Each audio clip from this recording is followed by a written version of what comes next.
வணக்கங்க. CG tech சேனலுக்கு விடுகதை சொல்கிறேங்க. ஒற்றைக்கால் குள்ளனுக்கு 8 கைகள். அவன் யார்? குடை. தலையை சீவினால் தாளில் நடப்பான். அவன் யார்? பென்சில். தோலை உரித்தால் அடிமாட்டான். உரிப்பவனை அளவைப்பான். அவன் யார்? வெங்காயம். வெளுத்த ஆளுக்கு கருத்த தலைப்பாகை. தலைப்பாகையை உரசினால் தீப்பற்றும். அது என்ன? தீக்குச்சி. தலைக்கு மேலே வேலை செய்பவனுக்கு உடம்பெல்லாம் பல். அவன் யார்? சீப்பு. கிண்ணி போல் பூ பூக்கும், கிள்ளி முடிக்க உதவாது.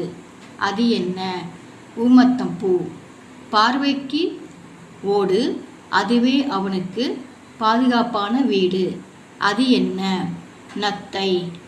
காய் என்று கண்டதுண்டு, கனி என்று தின்றதில்லை. அது என்ன? இலவங்காய். சப்ஸ்கிரைப் கொடுத்து சப்போர்ட் பண்ணுங்கள் ஃப்ரெண்ட்ஸ். மீண்டும் அடுத்த வீடியோவில் பார்க்கலாங்க.